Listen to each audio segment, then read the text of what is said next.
When I close my eyes and think about him, he's at the head of the table. He's always at the head of the table.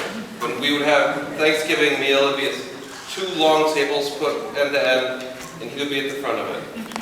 It could be a circular table, and he would be at the head of the table.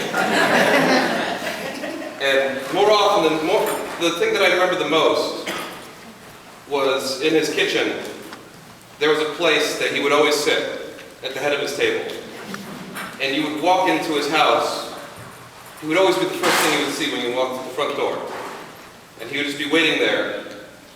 And he was always ready with his advice and his good humor. And when I think about the moment that was closest to me that I shared with him at that table, and there were so many moments because I was there every Sunday, because we always had together, is after Maya died, it was a hard time for all of us. And we had spent the day together, we'd all gone back home, we're going to move on, and my sister Ashley said, I had been thinking about that I wanted to marry my girlfriend at the time, and I was going to make the wedding ring for her.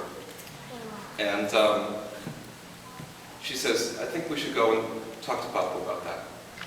So the 2 of us went over there together in the middle of the night, and we let ourselves into his house because the door was hardly ever locked. And he was right there with his reading light, and he looked up at us. And we sat down together, and I told her that I was in love with this girl, and I wanted to spend my life with her, and I wanted to make this ring for her. And almost immediately, he took it all in stride, and almost immediately he's like, I got just the thing for you.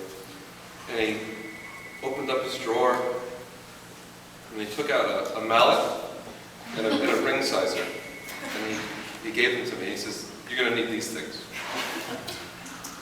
And I used them. And then we talked about it for like an hour. We talked about how it would work, because I didn't know how I was going to do it or anything.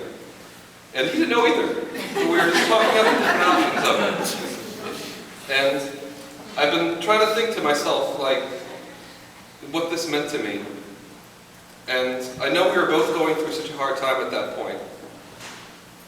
The bottom line is, the thing that got us through it, and the thing that gave us the strength to survive through those kinds of moments, was family.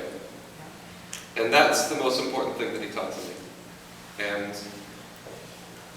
it's a wonderful world that I got to learn that lesson so well.